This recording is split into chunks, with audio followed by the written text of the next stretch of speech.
प्यारे बच्चों, welcome back to THA पाठशाला ऑनलाइन प्लेटफॉर्म। आज हम क्लास 10th का लाइट रिफ्लेक्शन एंड रिफ्रैक्शन जो कि फिजिक्स का फर्स्ट चैप्टर है क्लास 10th का, उसको करेंगे। तो इस चैप्टर को शुरुआत करने से पहले हम आप लोगों को कुछ इसकी बेसिक जानकारी देंगे। इसको आपको ध्यान से पढ़ना है क्योंकि ये सारी चीजें ही हमें आगे काम आने वाली है चैप्टर्स में। चलिए समझते हैं। सबसे पहला जो हमारा पॉइंट आता है वो आता है reflection of light. Reflection of light क्या होता है? The bouncing back of light when it hits A polish surface like mirror. यानी कि एक प्लेन मिरर जो होता है उसके एक साइड में पॉलिश होती है, एक साइड उसकी रिफ्लेक्टिंग सरफेस होती है। उस पे अगर कोई भी लाइट आ रही है तो वो अगर बाउंसिंग बैक होती है, यानी कि जिस एंगल से वो आ रही है उसी एंगल से अगर वो निकल रही है वो लाइट, तो उसी को हम क्या बोलते हैं बेटा? रिफ्लेक्शन ऑफ लाइट बोलते हैं। उसके बाद लॉ ऑफ रिफ्लेक्शन आते हैं। लॉ ऑफ रिफ्लेक्शन में सबसे इंपॉर्टेंट बात यह है कि हमें एक प्लेन मिरर की मदद से इसको समझना है। प्लेन मिरर है, एक साइड पॉलिश्ड है, दूसरी साइड इसकी रिफ्लेक्टिंग सरफेस है। इस पे कोई भी रे आती है, आने वाली रे को इंसिडेंट रे कहा जाता है, और ये किसी पॉइंट से टकरा के जब वापस जाती है तो उसे बोला जाता है रिफ्लेक्टेड रे। और यहां पे इस प्लेन मिरर के जो परपेंडिकुलर यानी कि 90 डिग्री पे जो बनता है उसी को हम क्या बोलते हैं बेटा? नॉर्मल बोलते हैं।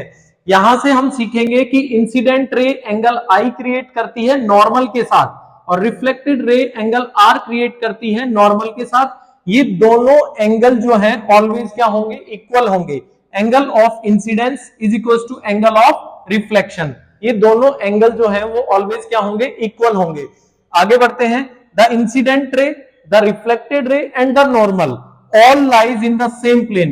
ये तीनों चीजें जो होती है, इंसिडेंट रे, रिफ्लेक्टेड रे और नॉर्मल, ये तीनों एक ही प्लेन पर होते हैं। कहने का मतलब ये है कि जो प्लेन मिरर था उसका एक ही प्लेन हो गया, और उस एक ही प्लेन में ये तीनों चीजें उपस्थित हैं, यानी कि the incident ray, reflected ray and the normal all lies in the same plane. अब देखिए, ये तो थी प्लेन मिरर की नॉर्मल सी बातें कि भाई रिफ्लेक्शन ऑफ लाइट क्या होता है? Bouncing back. उसके बाद हमने देखा कि इसके लॉ क्या है? Angle I is equal to angle R होता है। एंगल आई क्या होता है? एंगल ऑफ इंसिडेंस होता है। एंगल आर क्या होता है? एंगल ऑफ रिफ्लेक्शन होता है। उसके बाद इंसिडेंट रे, रिफ्लेक्टेड रे और नॉर्मल तीनों सेम प्लेन में लाई करते हैं।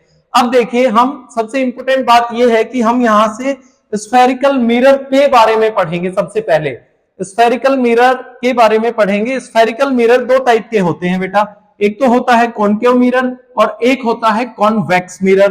कॉनकेव मिरर, कॉनकेव, केव का मतलब होता है, आपको पता है, गुफा। केव को ध्यान से देखो, केव का मतलब क्या होता है? गुफा। यानी कि जिस तरफ झुकाव है, यानी कि इनर्ट साइड जो है वो रिफ्लेक्टिंग सरफेस होती है और दूसरी साइड जो होती है वो पॉलिश्ड होती है। तो रिफ्लेक्टिंग सरफेस अगर केव की तरह शेप बना रही है, हम कहें कि झुकाव की तरफ शेप बना रही है, तो वो क्या होगा बेटा? कॉनकेव मिरर होगा। और कॉन्वेक्स मिरर की बात करें तो जस्ट कॉनकेव मिरर का अपोजिट होता है। कॉन्वेक्स मिरर जो होता है इसकी रिफ्लेक्टिंग सरफेस जो होती है वो आउटर साइड होती है, जबकि इसके इनर पार्ट पे पॉलिश्ड होती है। इनर पार्ट पॉलिश्ड होता है, इस पे पॉलिश होती है, क्योंकि एक साइड पॉलिश इसलिए होती है कि हम रिफ्लेक्शन ऑफ लाइट पढ़ रहे हैं। रिफ्लेक्शन तभी होगा जब कोई लाइट आएगी और किसी एंगल से वापस जाएगी, तभी तो रिफ्लेक्शन होगा। तो इसीलिए रिफ्लेक्टिंग सरफेस इसकी जो है वो उभरा हुआ पार्ट होता है, जबकि इसका जो अंदर धसा हुआ पार्ट होता है कॉनकेव में, वो इसकी रिफ्लेक्टिंग सरफेस होती है। इसके बाद देखिए, कोई भी मिरर, स्फेरिकल मिरर इन्हें क्यों बोला गया? स्फेयर क्या होता है? गोला। किसी भी गोले से अगर हम उसका एक छोटा सा पार्ट काट देते हैं, सपोज करें ये एक गोला लिया हमने और इसका एक छोटा सा पार्ट काट दिया, तो इस पार्ट को ही हमने एक मिरर की तरह यूज कर लिया। और उसी प्रकार से जैसे मैंने ये मिरर यहां पे ले लिया, इसको अगर मैं कंप्लीट बना देता हूं तो एक स्फेयर बन जाता है। और एक स्फेयर में एक इसके सेंटर पॉइंट होता है, ठीक है? एक स्फेयर में एक सेंटर पॉइंट होता है, और जो भी मिरर हमने लिया है, जैसे ये पार्ट हमने इस मिरर का काटा तो हमने यहां ले लिया, इसका जो मिड पॉइंट होता है उसी को इसका क्या बोला जाता है बेटा? पोल बोला जाता है। क्या बोला जाता है?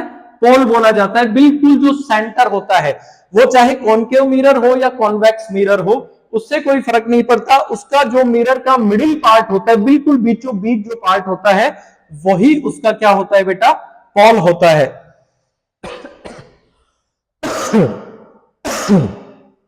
तो देखिए ये यहां पे मैंने लिया है कॉन्वेक्स मिरर। कॉन्वेक्स मिरर का आपको पता है, कॉन्वेक्स मिरर में क्या होता है, उभरा हुआ जो पार्ट होता है वो रिफ्लेक्टिंग सरफेस का काम करता है। तो इसका उभरा हुआ पार्ट ये हो गया, इसके इनसाइड हमने पॉलिश कर दी, तो यहां इसका पॉल हो गया। सी फॉर सेंटर ऑफ कर्वेचर हो गया, और सेंटर ऑफ कर्वेचर और पॉल के बीच में ये जो लाइन आप लोगों को दिखाई दे रही है, इसी को बोला जाता है इसका प्रिंसिपल एक्सिस। क्या बोला जाता है बेटा, प्रिंसिपल एक्सिस। प्रिंसिपल एक्सिस के बाद अगर मैं बात करूं कि पॉल से और सेंटर ऑफ कर्वेचर की जो डिस्टेंस होती है, उसी को क्या बोला जाता है, रेडियस बोला जाता है। अगर कोई भी सर्कल मैंने लिया तो सर्कल के सेंटर पॉइंट से और यहां तक की इसके सर्कमफेरेंस की सरफेस को जो टच करती है, वहां तक की जो डिस्टेंस होती है, उसी को तो रेडियस बोला जाता है। तो यहां पे भी ये रेडियस ऑफ कर्वेचर हो गई। इसके बाद में बात करूं कॉनकेव मिरर की, तो उसमें भी यही सेम टर्म्स होती है, लेकिन कॉनकेव में क्या होता है, अंदर धसा हुआ पार्ट जो होता है वो रिफ्लेक्टिंग सरफेस होता है। बोलो होता है कि नहीं, आउटर पार्ट जो होता है उस पर पॉलिश कर दी जाती है और वो पॉलिश सरफेस होती है। यहां पे ये सेंटर ऑफ कर्वेचर हो गया, ये प्रिंसिपल, ये पॉल हो गया, ये प्रिंसिपल एक्सिस हो गया, और उसके बाद ये क्या हो गया बेटा, ये रेडियस ऑफ कर्वेचर हो गया। तो यहाँ पे टर्म्स भी हमने लिख दी है, P for pole, PA principal axis, C centre of curvature, capital R radius of curvature. तो चलिए बेटा अब बात करते हैं कि भाई जो इसमें स्फेरिकल मिरर होता है, इसमें प्रिंसिपल फोकस क्या होता है, फोकल लेंथ क्या होती है, रेडियस ऑफ कर्वेचर के बारे में हमने जान लिया, सेंटर ऑफ कर्वेचर के बारे में जान लिया, प्रिंसिपल एक्सिस के बारे में जान लिया, पोल के बारे में जान लिया। तो अब इसमें कुछ इंपोर्टेंट टर्म्स होती है बेटा, एक होता है प्रिंसिपल फोकस और एक होता है फोकल लेंथ। प्रिंसिपल फोकस को फोकस इसलिए बोला जाता है कि जैसे हम लोग आपसे बार बार कहते रहते हैं कि बेटा पढ़ाई पे फोकस करो, पढ़ाई पे फोकस करो, यानी कि जहां पे उस चीज का कंसंट्रेशन हो रहा है, वो कंसंट्रिक हो रही है, वही उसका फोकस पॉइंट होता है। तो चलिए जानते हैं सबसे पहले कॉनकेव मिरर के बारे में।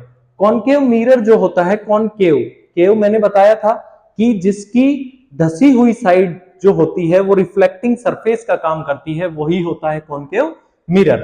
कॉनकेव मिरर जो होता है इसे कन्वर्जिंग मिरर क्यों बोला जाता है, चलिए सीखते हैं।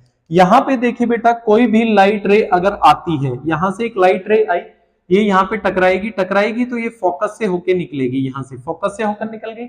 अगर मैं इस साइड से कोई भी लाइट रे टकराई मिरर से टकराने के बाद और ये इस साइड में जाएगी, तो लाइट रे यहां से आई और यहां से वापस जा रही है, तो ये कहां से होकर जा रही है, फोकस से होकर जा रही है। यही इसका प्रिंसिपल फोकस होता है। और प्रिंसिपल फोकस और पोल के बीच की जो डिस्टेंस होती है बेटा, उसी को बोला जाता है फोकल लेंथ। क्या बोला जाता है, फोकल लेंथ। फोकल लेंथ क्या होती है, the distance between principal, the distance between pole and focus. Focus point और पोल के बीच की जो डिस्टेंस होती है, उसी को बेटा क्या बोला जाता है, फोकल लेंथ बोला जाता है। अब देखिए आप लोगों ने जैसा कि पता था आपको कि ये जो P से लेके यानी कि पोल से लेके और सेंटर ऑफ कर्वेचर तक की जो डिस्टेंस थी, वो डिस्टेंस हमारी थी रेडियस ऑफ कर्वेचर यानी कि कैपिटल R के इक्वल। अब कैपिटल R का बिल्कुल सेंटर पॉइंट होता है ये कौन, फोकस पॉइंट, यानी कि पोल से और सेंटर ऑफ कर्वेचर का जो मिड पॉइंट होता है वो कौन होता है बेटा, फोकस पॉइंट। और मिड पॉइंट हो गया तो यानी कि R की वैल्यू भी तो आधी हो गई, तो इसीलिए कैपिटल R जो है वो किसके इक्वल होता है, 2f के इक्वल होता है, क्योंकि R की वैल्यू r/2 यहां पे हो गई, r/2 यहां पे हो गई, बोलो हो गई कि नहीं, यानी कि ये इसकी हाफ वैल्यू के इक्वल हो गया। तो अगर मैं इनके रिलेशन की बात करूं तो मैं कह सकता हूं R is equal to 2f, या फिर मैं फोकल लेंथ की बात करूं तो focal length radius of curvature की क्या होती है बेटा, हाफ होती है। आ गई बात समझ में।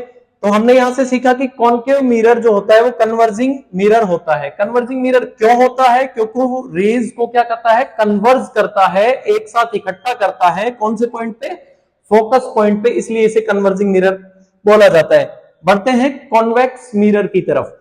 कॉन्वेक्स मिरर का जैसे कि मैंने बताया कि जो आउटर सरफेस होती है वो होती है इसकी रिफ्लेक्टिंग सरफेस। तो यहां से बेटा अगर कोई भी रे आ रही है तो ये उसको डाइवर्स करेगा, यानी कि वापस उसी डायरेक्शन में उल्टा भेज देगा।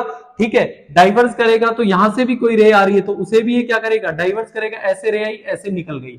अब देखिए यहां पे भी ये रेज मिलेगी, कहां पे, यहां पे। वर्चुअली हम इसे समझते हैं कि ये हमें मिलती हुई प्रतीत होती है, नजर आती है back side of the mirror या back side of the reflecting surface. तो वहां पे भी कहां मिलेंगी, फोकस पे ही मिलेंगी। बाकी कॉन्सेप्ट सारे सेम रहेंगे। यहां पे भी r = 2f रहेगा, या फोकल लेंथ की बात करूं तो focal length radius of curvature का क्या होती है, हाफ होती है। तो इसीलिए इसको डाइवर्जिंग क्यों बोला गया, क्योंकि रेज को बिखेर देता है। ठीक है, उसे कन्वर्जिंग क्यों बोला गया, क्योंकि वो रेज को इकट्ठा कर रहा है। कौन, कॉन्वेक्स मिरर जो है वो रेज को डाइवर्स कर रहा है, कॉनकेव मिरर जो है रेज को इकट्ठा कर रहा है। तो कॉनकेव इकट्ठा करता है इसलिए उसे कन्वर्जिंग मिरर बोला जाता है। कॉन्वेक्स इकट्ठा नहीं कर रहा, उनको दूर दूर फेंक रहा है, तो उसे डाइवर्जिंग मिरर बोला जाता है। ठीक है, उसके बाद बेटा इसमें सबसे इंपॉर्टेंट टॉपिक जो आएगा वो आएगा इमेज फॉर्मेशन का। तो इमेज फॉर्मेशन को समझने के लिए हमें सबसे पहले कुछ छोटी छोटी बातें हैं कि इमेज फॉर्मेशन किस प्रकार से होती है, उसकी कैरेक्टरिस्टिक्स क्या क्या होती है, उसके रूल्स क्या क्या होते हैं इमेज बनाने के। तो सबसे पहले हमें वो समझने पड़ेंगे। तो देखिए कोई भी इमेज अगर हमें बनानी है तो at least 2 rays of light meet. अगर कोई भी रे ऑफ लाइट, दो कम से कम 2 रे ऑफ लाइट अगर हमें मिलेंगी और वो मिले आगे जाके एक दूसरे से टकराती हैं, तभी क्या होगा बेटा, इमेज फॉर्मेशन होगी। Is that clear? यानी कि इमेज बनाने के लिए एटलीस्ट 2 रेज ऑफ लाइट तो हमें चाहिए ही चाहिए। ठीक है, उसके बाद इफ रे ऑफ लाइट एक्चुअली मीट्स, यानी कि वास्तव में अगर दोनों मिलती है। देखिए 2 तरीके होते हैं, जैसे यहां पे तो ये वास्तव में मिली, ठीक है, लेकिन यहां पे हमें अपीयर्स टू मीट, यानी कि केवल प्रतीत हो रहा है कि भाई ये आगे जाके इस प्रकार से मिलेंगी मिरर के बैक साइड में। तो अगर वो वास्तव में एक्चुअल में मिलती है तो ऐसी इमेज क्या होती है बेटा, रियल होती है और इन्वर्टेड होती है। इन्वर्टेड का मतलब होता है उल्टी। क्या होता है बेटा, उल्टी इमेज बनती है। रियल ये तो थी बेटा हमारी क्या, ऑब्जेक्ट, और इमेज बनी इसकी जस्ट उल्टी। बनेगी कि नहीं, बोलो, बनेगी।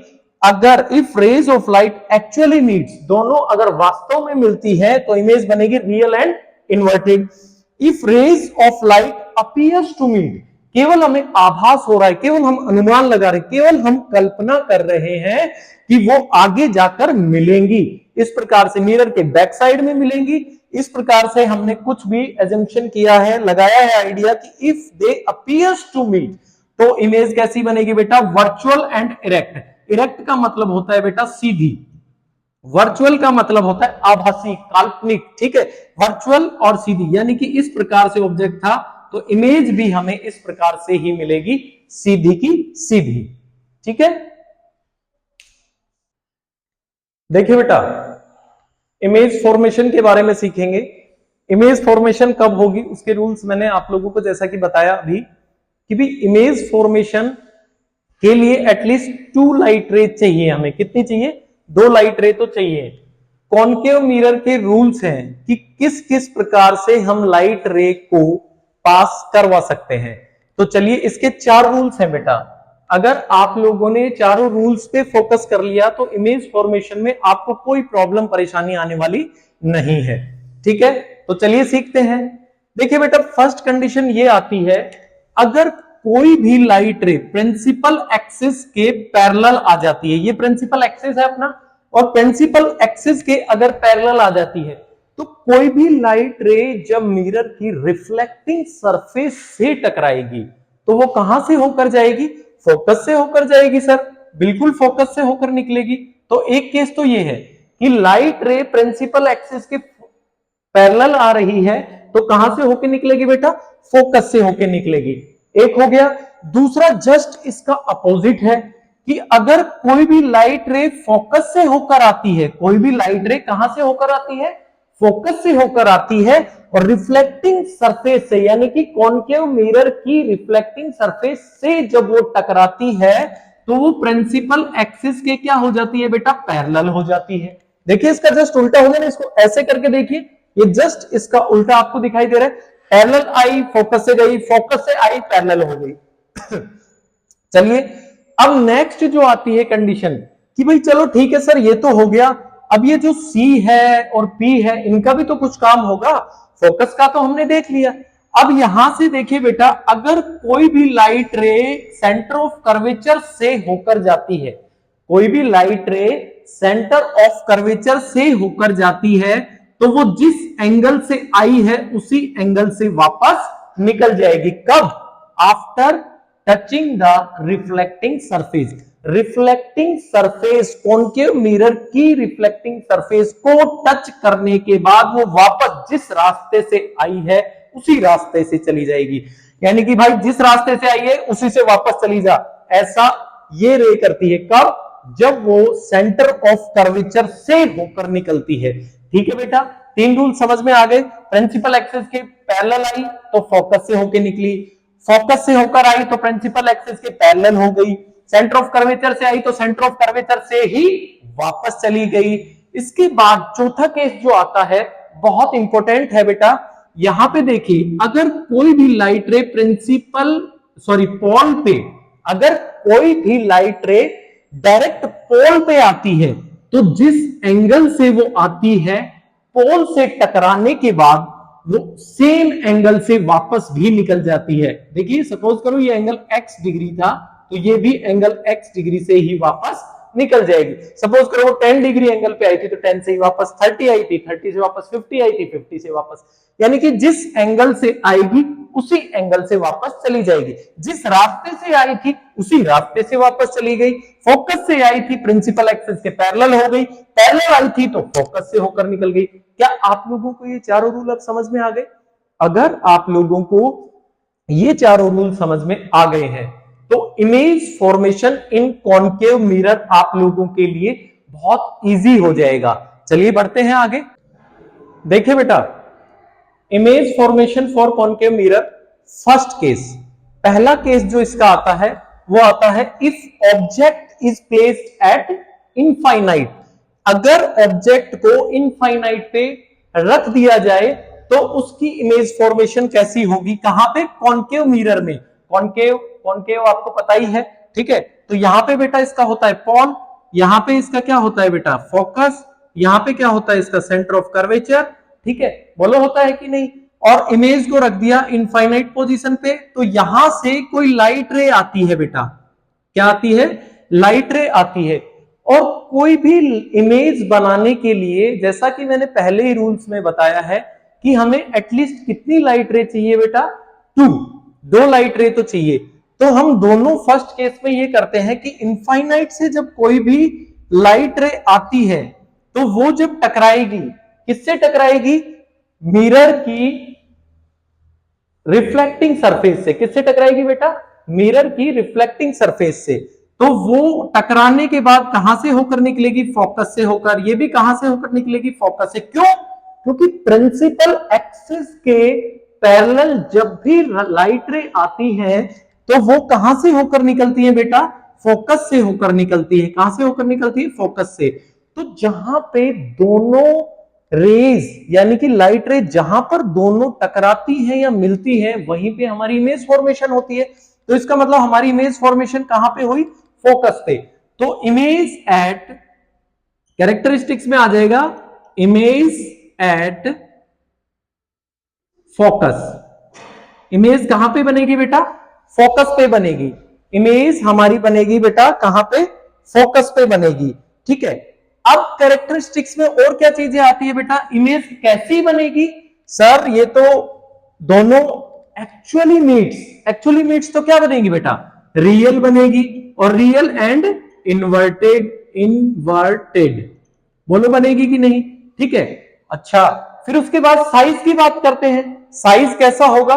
सर यहां पे तो इनफाइनाइट पे रखी हुई थी, ये तो पॉइंट साइज बन गई, तो क्या कहेंगे बेटा इसे? हाईली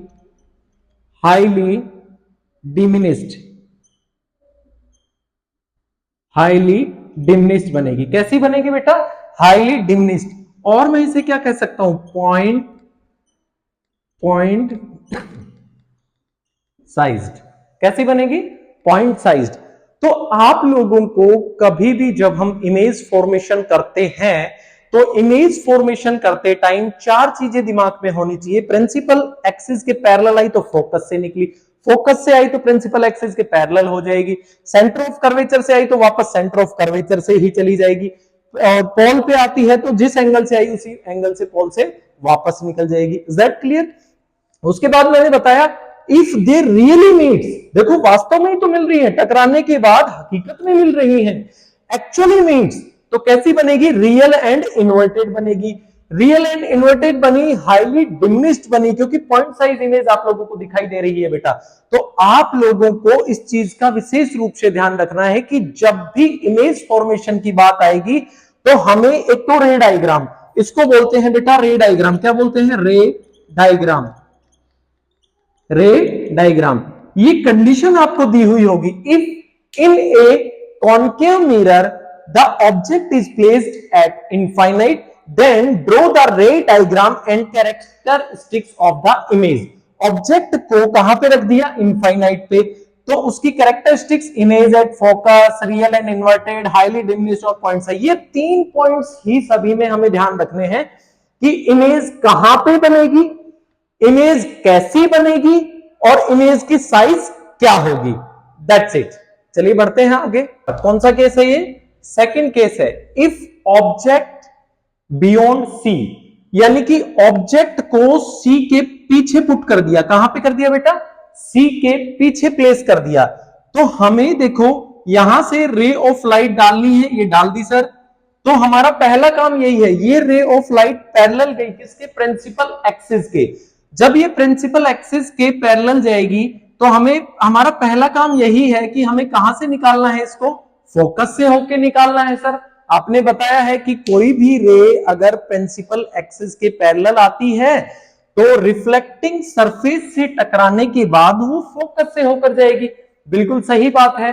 फोकस से होकर जैसे ही हमारी रे गई, अब दूसरी बात ये आती है कि सर ये तो एक रे हो गई, अब दूसरी रे बेटा चलो ठीक है, अब प्रिंसिपल एक्सिस के पैरेलल तो नहीं कर सकते, कोई बात नहीं, तो हम फोकस से तो निकाल सकते हैं ना। सेकंड केस, फोकस से होकर जब ये जाएगी तो बेटा ये कहां पे टकराएगी? कुछ इस तरीके से ये वापस आ जाएगी। बोलो आएगी कि नहीं? और ये इस प्रकार से आपकी इमेज आपको इस पॉइंट पे बनती हुई दिखाई देगी। देखिए, रे ऑब्जेक्ट को रखा beyond C, ray of light आई, रिफ्लेक्टिंग सरफेस से टकराई, पहली रे ऑफ लाइट, और वो कहां से होकर गुजरी? फोकस से होकर निकली। दूसरी रे ऑफ लाइट फोकस से आई यहां से, और ये कहां से चली गई? प्रिंसिपल एक्सिस के पैरेलल हो गई। अब दोनों लाइट रे कहां पे मीट कर रही हैं, और वास्तव में कर रही है या फिर केवल हमें वर्चुअली पता चल रहा है? तो हमने देखा कि सर ये एक्चुअली मीट्स, वास्तव में मिल रही है। कहां पे मिल रही है? Between C and F. तो इसका मतलब इमेज कहां पे बनेगी? Image, IMAGE, image between C and F. Image बनेगी सी और एफ के बीच में। कहां बनी?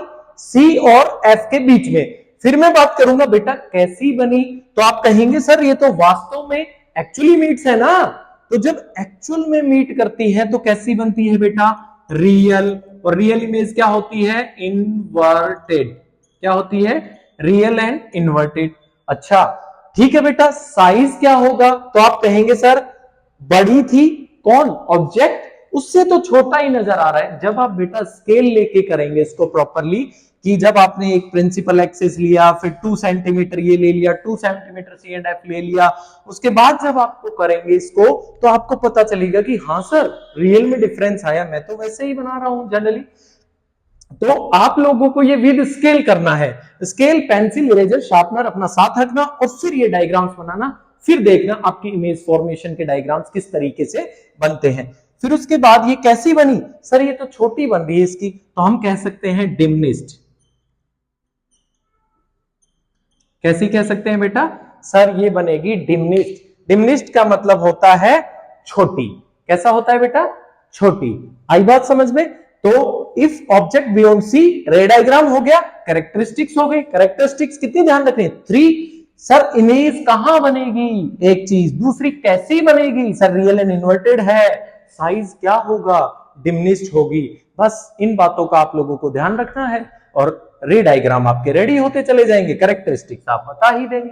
ठीक है, चलिए बढ़ते हैं आगे। थर्ड केस में क्या करना है बेटा, देखिए इसने कहा कि इफ ऑब्जेक्ट एट सी, आप देख रहे हो पहले इसने कहा ऑब्जेक्ट इनफाइनाइट पे, फिर इसने कहा बियॉन्ड सी, फिर इसने अब सी पे लाके टिका दिया है इमेज को, सॉरी ऑब्जेक्ट को। तो देखिए यहां से ये बनाया हमने कॉन्केव मिरर, यहां से ये बना दिया, ये बन गया कॉन्केव मिरर, ये बना दिया इसका प्रिंसिपल एक्सिस, प्रिंसिपल एक्सिस पे ये हो गया पोल, यहां पे बना दिया फोकस, यहां पे बना दिया सेंटर ऑफ कर्वेचर। ठीक है, ये हमारा रेडी है। अब पहला काम हमें क्या करना है, पहला काम सर हमारा वही है कि ऑब्जेक्ट को कहां पे पुट कर दिया, सी पे पुट कर दिया, ये लो जी कर दिया। इसके बाद सर यहां से एक रे बनाएंगे, बना दी भाई बच्चा, बिल्कुल बना दी, आप लोगों ने रे बना दी। बनाने के बाद क्या करना है, ये रे यहां रिफ्लेक्टिंग सरफेस से टकराई, टकराने के बाद कहां से जाएगी बेटा ये, सर ये फोकस से होके निकलेगी। कहां से होके निकलेगी बेटा, ये फोकस से होके निकलेगी, निकाल दिया फोकस से होके। दूसरा अब क्या करें, सर ये तो एक ही रे थी, अभी रुको एक और हमें लेनी है। एक और रे कैसे लेंगे, यहां से फोकस से निकालेंगे, फोकस से निकालेंगे तो वो क्या हो जाएगी बेटा, वो हो जाएगी पैरेलल, किसके पैरेलल हो जाएगी, वो पैरेलल हो जाएगी सर प्रिंसिपल एक्सिस के, ये कर दी पैरेलल। जैसे ही हमने इसको पैरेलल किया, अब हमारे पास हो गया अपना काम। दोनों कहां पे मिल रही है, दोनों सर यहां पे मिल रही है, ये यहां पे कुछ ऐसा। आप जब बेटा इसको स्केल से बनाएंगे तो आपका प्रॉपर आएगा कि ये कहां पे मिल रही है, सी पर मिल रही है सर, सेंटर ऑफ कर्वेचर पे ही मिल रही है, ऑब्जेक्ट भी वही रखा था और इमेज भी वही बन रही है। अरे वाह, ये तो बहुत अच्छी बात है। ठीक है, तो दोनों जब ये मिल रही है, अब इसके बाद हम कैरेक्टरिस्टिक्स की बात करेंगे। कैरेक्टरिस्टिक्स में सबसे पहली बात क्या आती है कि इमेज कहां बनेगी, इमेज एट सी, यानी कि इमेज कहां बनेगी, सेंटर ऑफ कर्वेचर पे। ठीक है, फिर उसके बाद बात करूंगा बेटा कैसी बनेगी। आप कहोगे सर ये तो एक्चुअली इमेज वास्तव में मिल रही है, और जब वास्तव में मिलती है तो कैसी बनेगी, sir real and inverted, real and inverted, बिल्कुल सही बात है सर। फिर उसके बाद देखिए बेटा, उसके बाद बात करते हैं बेटा साइज क्या होगा। जब आप इसको स्केल से मापेंगे तो बिल्कुल एग्जैक्ट वही साइज आएगा जो ऑब्जेक्ट का था। तो आप कहेंगे sir same in size, same in size, same in size means जो ऑब्जेक्ट का साइज होगा उसी साइज के अनुसार आप लोगों को ये रे डायग्राम रेडी हो जाएगा। तो समझ में आई बेटा बात। तो देखो पहले हमने कहां पे रखा था, इनफाइनाइट पे, फिर उसके बाद कहां, बियॉन्ड सी, फिर कहां, सी पे रख दिया ऑब्जेक्ट। तो अब क्या करेंगे, थोड़ा और आगे बढ़ जाएंगे, सर इसको अब रख देंगे सेंटर ऑफ कर्वेचर और फोकस के बीच में। तो चलिए बढ़ते हैं नेक्स्ट पार्ट की तरफ। चलिए बेटा देखते हैं इसका फोर्थ पार्ट। हमने थर्ड पार्ट पढ़ लिया, अब फोर्थ है, देखो if object between C and F, पिछली बार पढ़ा सी में, अब कहां पे रख दिया ऑब्जेक्ट को, C and F, between C and F. तो ये हो गया हमारा कॉनकेव मिरर, ये हो गया पोल, ये हो गया फोकस, और ये हो गया सेंटर ऑफ कर्वेचर। अब यहां पे इमेज को इसने कहीं, सॉरी ऑब्जेक्ट को कहीं पे पुट कर दिया बिटवीन सी एंड एफ। तो बिटवीन सी एंड एफ इसने ऑब्जेक्ट को रख दिया, तो इसका रे डायग्राम बनाना है बेटा। चलिए बनाते हैं। पहला काम क्या करना है, यहां से एक रे चलानी है, ये रे आ गई। पहली रे जो प्रिंसिपल एक्सिस के पैरेलल जाती है वो कहां से होके निकलेगी बेटा, सर वो तो निकलेगी फोकस से होके। चलिए ठीक है, मान लिया फोकस से होके निकाल दी, एक रे का काम हो गया। लेकिन इमेज फॉर्मेशन के लिए एटलीस्ट कितनी रे चाहिए, 2 रे चाहिए। 2 चाहिए तो सर दूसरी को फोकस से होके निकाल दो। चलो फोकस से निकाल दिया। फोकस से जैसे ही इसको निकाला, जब ये रिफ्लेक्टिंग सरफेस से टकराएगी तो कुछ इस प्रकार से यहां पे ये टकरा जाएंगी। ठीक है बेटा, कुछ इस प्रकार से ये रे यहां से आई, इस प्रकार से टकरा के और यहां पे मिल गई। अब मैं आपसे बात करूं कि बेटा ये रेज ऑफ लाइट जो है ये कहां पर मिल रही है, तो आप कहेंगे सर ये मिल रही है बियॉन्ड सी, सी के पीछे की साइड में। बोलो मिल रही है कि नहीं। और जब आप इसको बेटा अच्छे से बनाएंगे डायग्राम को, तो आपको पता चलेगा कि ये इससे बड़ी बनेगी। ठीक है, तो यहां पे देखिए, इस पे आ जाते हैं कैरेक्टरिस्टिक्स पे। तो कैरेक्टरिस्टिक्स पे सबसे पहला जो काम है कि इमेज कहां बनी, तो आप बताएंगे इमेज इमेज बियॉन्ड सी।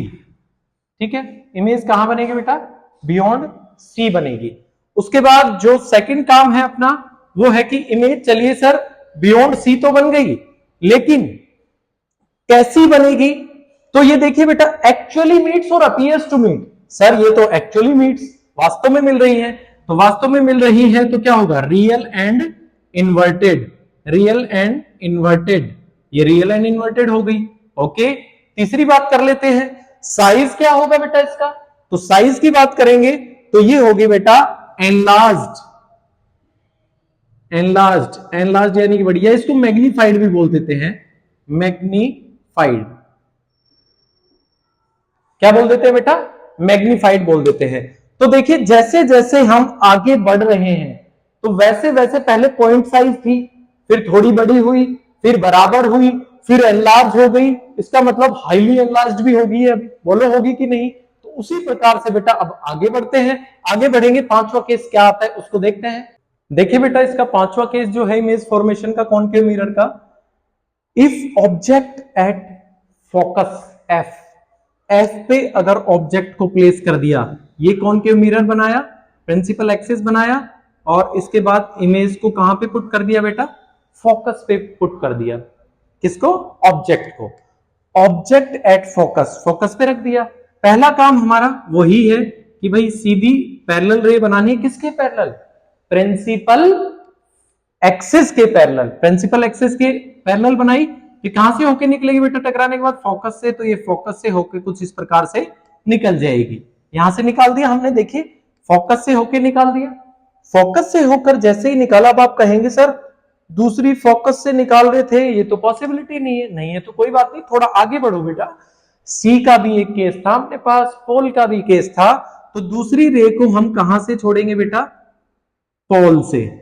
जब ये पोल से टकराएगी तो ये जिस एंगल से आई है उसी एंगल से क्या होगा बेटा, वापस भी निकल जाएगी, बोलो निकलेगी कि नहीं, वापस भी निकल जाएगी। तो देखिए ये एक बहुत ही स्पेशल केस है, if the object is placed at focus point, then what will be the characteristics of the image formation in concave mirror, concave mirror में इमेज फॉर्मेशन कैसा होगा।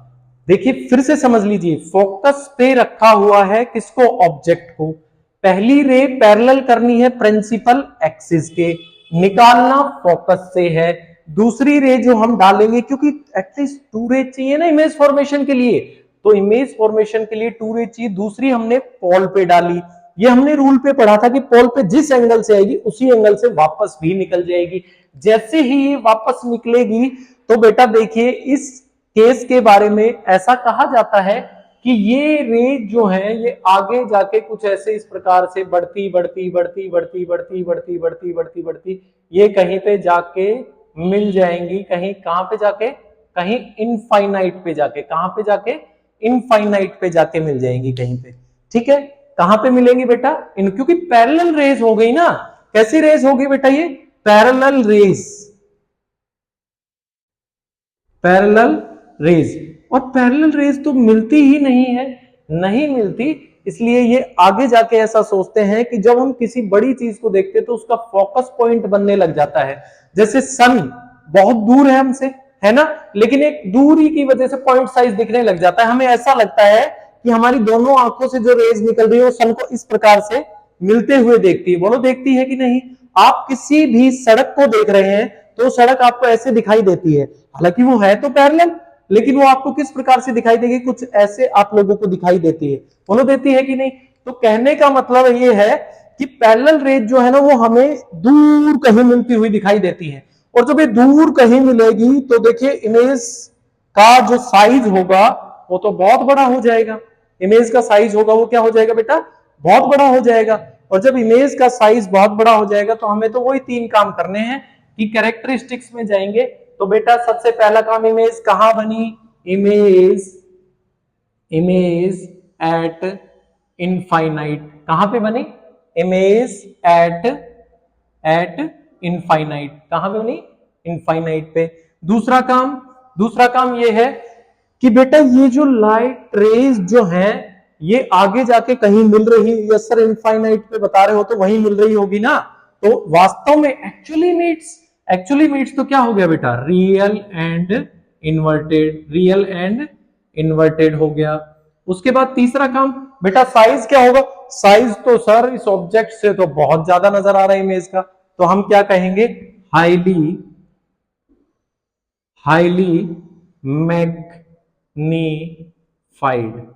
मैग्नीफाइड या फिर क्या कह सकते हैं, और हाईली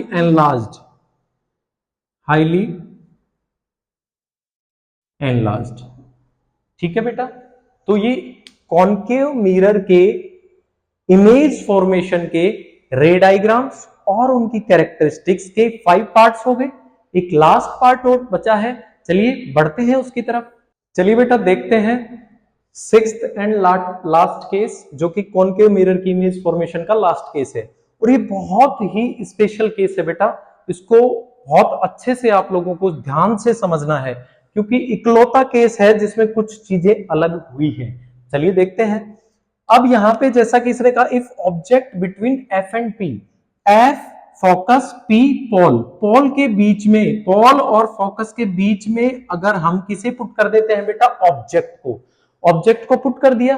पुट करने से कोई प्रॉब्लम नहीं है सर हमें, यहां पे हमने सीधा प्रिंसिपल एक्सिस के पहला काम यही करना है, लाइट रे को प्रिंसिपल एक्सिस के पैरेलल कर दो। पैरेलल जो जाएगी बेटा वो कहां से होके निकलेगी, आप कहेंगे सर वो तो फोकस से होके निकलेगी। बिल्कुल सही बात है बेटा, फोकस से होके निकाल दी मैंने इसको। देखिए पहला काम क्या है, ऑब्जेक्ट के सर पे, हेड पे लाइट लगाओ, लाइट लगाई तो लाइट कहां जा रही है, प्रिंसिपल एक्सिस के पैरेलल जा रही है। प्रिंसिपल एक्सिस के पैरेलल जाने के बाद किससे टकराई, रिफ्लेक्टिंग सरफेस से टकराई। रिफ्लेक्टिंग सरफेस से टकराने के बाद कहां से होकर आई, सर फोकस से होकर आई। वेरी गुड, आप लोगों को समझ में आ रहा है इसका मतलब, फोकस से होकर जैसे ही वो आई, तो दूसरा केस सर फोकस वाला तो पीछे रहे, कोई बात नहीं, पोल वाला केस लगाते हैं। दूसरी लाइट रे जो हमने यहां से डाली पोल से, जिस एंगल से आई उसी एंगल से क्या होगा बेटा, वापस निकल जाएगी। जिस एंगल से आएगी उसी एंगल से क्या होगा, वापस निकल जाएगी। अब आप देख रहे हो इस केस में, देख रहे हो लाइट रेज देखो कैसे फटती हुई जा रही है, यानी कि डाइवर्ज हो रही है। डाइवर्जिंग रेज तो कहीं मिलेंगी नहीं। अगर कोई भी रे ऐसे जा रही है तो मैथ्स में आपने पढ़ा होगा कि दोनों अगर पैरेलल नहीं है, डाइवर्ज कर रही है, तो डाइवर्जिंग रेज तो कभी मिलेंगी नहीं। मैं इस डायरेक्शन में जा रहा हूं, ये इस डायरेक्शन में जा रहा है, तो ये दोनों आगे जाके ऐसे ऐसे ऐसे, ऐसे ये हो गया। सर ये तो मिलेंगी नहीं, ऐसे आती हुई मिल जाती, पैरेलल जाती हुई मिल जाती, मिलती हुई दिखाई देती, लेकिन ऐसे जाती हुई को कौन मिलाएगा भाई, नहीं मिल पाएगी। इसी वजह से ये स्पेशल केस है। तो ये आगे कितना भी इसको बढ़ाओगे तो ये आगे उसी प्रकार से बढ़ता चला जाएगा कि सर ये तो मिलेंगी नहीं मिलेगी, कोई बात नहीं, हमारे पास दूसरा ऑप्शन है। क्या, हम इनको बैक साइड ऑफ मिरर बढ़ा के देखते हैं, बैक साइड ऑफ मिरर इनको ले जाके देखते हैं। फिर मैंने देखा अरे सर हाँ ये तो मिल रही है, यहाँ पे तो मिल रही है।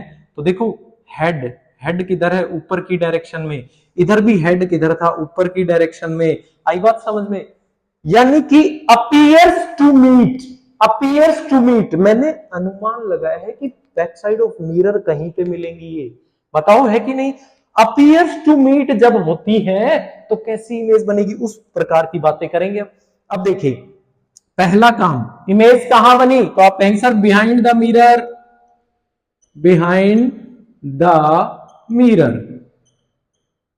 Very good.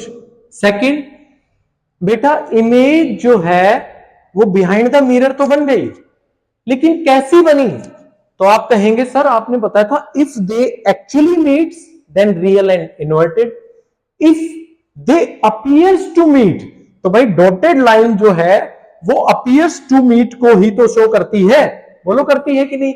तो अपीयर्स टू मीट जब भी होगी तो इमेज कैसी बनेगी, वर्चुअल एंड इरेक्ट का मतलब होता है सीधा, बताया था ना, इरेक्ट का मतलब सीधा, वर्चुअल मतलब आभासी, आभास हो रहा है कि आगे जाके डॉटेड लाइन से हमने इसको मिला दिया। ठीक है, अब देखिए ऑब्जेक्ट का साइज इतना सा और इमेज का साइज बहुत बड़ा, तो हम क्या कहेंगे, एनलार्ज। साइज कैसा होगा बेटा, एनलार्ज्ड हो जाएगा, मैग्नीफाइड कह सकते हैं, या क्या कह सकते हैं, मैग्नीफाइड, या फिर क्या कह सकते हैं, और एनलार्ज्ड भी बोल सकते हैं। एनलार्ज्ड का मतलब है ऑब्जेक्ट से बड़ा, ठीक है। और यहां पे हमारे कॉन्केव मिरर के 6 जो स्पेशल केसेस हैं वो समाप्त होते हैं, यहां पे फिनिश होते हैं ना, ठीक है। लेकिन आप लोगों ने इनमें एक कॉमन बात देखी होगी, क्या, कि जैसे जैसे हम बढ़ते गए, देखिए मान लीजिए कि ये हमारे पास कॉन्केव मिरर हो गया, ऐसे था, इस प्रकार से चलने दो इसे, ठीक है। अब देखिए यहां पे था हमारा पोल, और यहां पे था हमारा फोकस, यहां पे था हमारा सेंटर ऑफ कर्वेचर। सबसे पहले इनफाइनाइट पे रखी, इनफाइनाइट पे जब मैंने ऑब्जेक्ट को प्लेस किया, ठीक है, तो इनफाइनाइट पे किया तो सर फोकस पे बनी, बोलो बनी कि नहीं बनी इमेज, ओके। इसके बाद यहां पे फोकस पे बनने के बाद मैंने क्या किया, बियॉन्ड सी पुट कर दिया। बियॉन्ड सी जब मैंने पुट किया तो इमेज कहां बन रही है सर, यहां पे बन रही है, बन रही थी कि नहीं बन रही थी, बिल्कुल। फिर मैंने कहां पुट किया, सी पे पुट कर दिया, किसको, ऑब्जेक्ट को, तो इमेज कहां बनी सर, सी पे ही बन गई। उसके बाद मैंने सी और एफ के बीच में यहां पे पुट कर दिया, तो कहां पे बनी सर, बियॉन्ड सी बन गई थी, बोलो बनी कि नहीं इमेज। इसके बाद मैंने कहां पुट किया, फोकस पे पुट किया, फोकस पे पुट किया तो इमेज कहां चली गई सर, इनफाइनाइट पे चली गई थी, बहुत बड़ी हो गई थी पैरेलल रेज की वजह से, बोलो हुआ कि नहीं, ऐसा ही हुआ। उसके बाद क्या हुआ, उसके बाद सर आपने और आगे बढ़ा दिया, किसको, ऑब्जेक्ट को जैसे ही आगे बढ़ाया फिर क्या हुआ, फिर तो सर वो हुआ जो किसी में भी नहीं हुआ, फिर तो सर वो हुआ जो किसी भी केस में नहीं हुआ, पांचों केस में नहीं हुआ, एक केस में हो गया। ऐसा ही तो हुआ था बेटा, बोलो हुआ था कि नहीं, ठीक है। तो इस प्रकार से जब हम इन केसेस को आगे लेकर बढ़ते हैं, देखिए ये पॉइंट साइज इमेज बनी थी, फिर थोड़ी बड़ी बनी, फिर बराबर बन गई, फिर एनलार्ज बन गई, फिर हाईली एनलार्ज बन गई, फिर एनलार्ज बन गई, ठीक है। ये सारी रियल एंड इन्वर्टेड थी, ये इकलौती वर्चुअल एंड इरेक्ट थी, ये इकलौती बिहाइंड द मिरर थी, ये सारी रिफ्लेक्टिंग सरफेस की साइड में ही थी, इसीलिए तो उल्टी थी, ठीक है। तो ये सारी इमेज फॉर्मेशन हमने समझ ली है। इसी प्रकार के कॉन्सेप्ट से और इस चैप्टर को आगे कंटिन्यू करने के लिए आप हमसे जुड़े रहिए और सब्सक्राइब करें टीएचए पाठशाला के ऑनलाइन प्लेटफॉर्म को। तब तक के लिए thank you, have a nice day.